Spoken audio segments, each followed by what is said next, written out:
প্ৰথমতে আমি নগাঁও জিলা কৰ্মচাৰী পৰিষদক আন্তৰিক ধন্যবাদ জ্ঞাপন কৰিম এই কাৰণেই যে আমাৰ আতিথ্য প্ৰদান যি দ্বিবাৰ্ষিক অধিৱেশন দুদিনীয়া কাৰ্যসূচী অনুষ্ঠিত হৈছে যোৱাকালিৰ পৰা ইতিমধ্যে বিস্তৃতভাৱে মাননীয় সভাপতি মহোদয়ে কৈছে আমি সকলো স্তৰৰ সকলো শ্ৰেণীৰ কৰ্মচাৰী ইয়াত একত্ৰিত হৈছে আৰু স্থানীয় ৰাইজৰ যি উৎসাহ দেখিছোঁ সেই উৎসাহে আমাক আচলতে বেছি দুগুণে উৎসাহিত কৰিছে।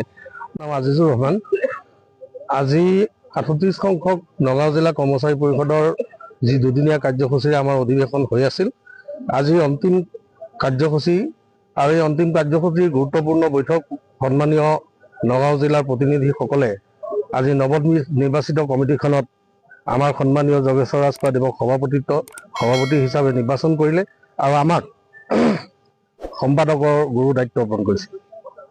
গতিকে আপোনালোক সকলোৱে জানে যে ৰাজ্যখনৰ 4.5 লক্ষ কৰ্মচাৰীৰ লগতে নগাঁও জিলাৰ যিসকল কৰ্মচাৰী অন্তৰ্ভুক্ত হৈ আছে বিভিন্ন স্তৰত শিক্ষক বিষয়া শ্ৰমিক কৰ্মচাৰীৰ বিভিন্ন ধৰণৰ সমস্যা আছে।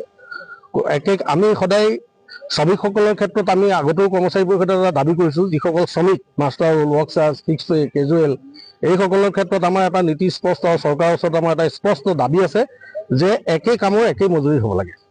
সেই দাবীটো আমি অহৰহ লৈ গৈ আছোঁ আৰু ইতিমধ্যে ৰাজ্য চৰকাৰে সেই ক্ষেত্ৰত কিছু আমাক আশানুৰূপ ব্যৱস্থাৰ এক পথ মুকলি হোৱাৰ আমি প্ৰয়াস হৈছে আৰু সম্পূৰ্ণ 100% হোৱা নাই কিন্তু হৈছে।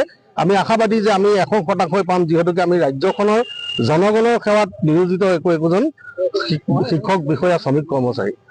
আমি দেখা গৈছে যে সদৌ অসম কৰ্মচাৰী পৰিষদে বিভিন্ন সময়ত কৰ্মচাৰীসকলৰ সৰ্বাংগীন বিকাশৰ ক্ষেত্ৰত কাম কৰি আছে। আপোনালোকে সদৌ অসম কৰ্মচাৰী পৰিষদৰ লগত আপোনালোকে নগাঁও জিলা কৰ্মচাৰী পৰিষদ একত্ৰিত হয় এনেধৰণে আগবাঢ়িব?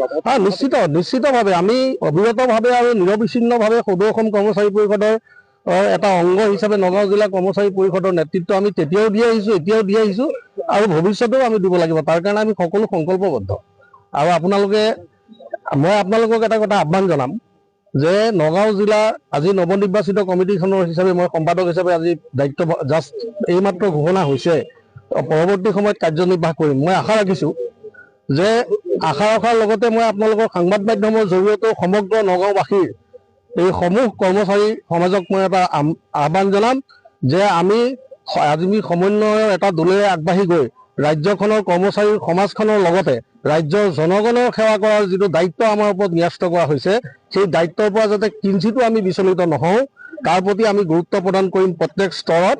আৰু তাৰ লগে লগে আমি সকলো স্তৰৰ কৰ্মচাৰী আমাৰ যিমানবিলাক সমস্যা আছে এই সমস্যাখিনি আমি ৰাজ্য চৰকাৰক সজোৰে উপস্থাপন কৰাৰ কাৰণে এটা প্ৰয়াস কৰিম যাতে পৰ্যায়ক্ৰমে হ'লেও আমাৰ নগাঁও জিলাৰ কৰ্মচাৰীয়ে যিবিলাক বিষয়ৰ ওপৰত জীয়াতু ভুগি আছে সেই জীয়াতু ভোগাৰ বিষয়টো ৰাজ্যৰ মাননীয় মুখ্যমন্ত্ৰী মহোদয়ৰ জৰিয়তে আমাৰ সমস্যাখিনি সমাধান হোৱাৰ কাৰণে আমি আশাবাদী।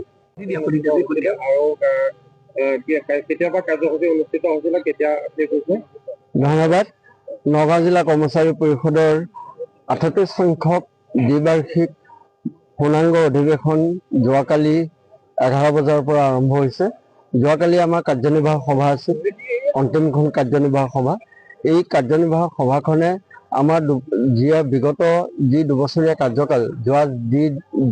কাৰ্যকাল এই কাৰ্যকালত আমি কৰা প্ৰত্যেকটো কামৰ যিখন খতিয়ান সেই খতিয়ানখন আৰু আমাৰ এই দুবছৰীয়া কাৰ্যকালৰ হিচাপ পৰীক্ষা সামগ্ৰিক গোটেই কথাখিনিৰ ওপৰত যোৱাকালি কাৰ্যনিৰ্বাহক সভা হৈছিল আৰু যোৱাকালি কাৰ্যনিৰ্বাহক সভাৰ অন্তত আজি পুনৰ 9 বজাত পতাকা উত্তোলন তাৰপিছত শ্বহীদ স্মৃতি তৰ্পণ এই সকলো কাৰ্যসূচী শেষ কৰি 11 বজাৰ পৰা আমাৰ আটাইতকৈ জিলাখনৰ গুৰুত্বপূৰ্ণ যিখন সভাত কৰ্মচাৰী সমাজখনৰ জাতীয় অনুষ্ঠানটোৰ যিমানখিনি আমাৰ আলোচনা আছে গোটেই আলোচনাখিনি কৰি শেষ কৰি পেলাই এখন নতুন সমিতি গঠন কৰালৈকে সামগ্ৰিকভাৱে শেষ হৈছে অলপ আগত।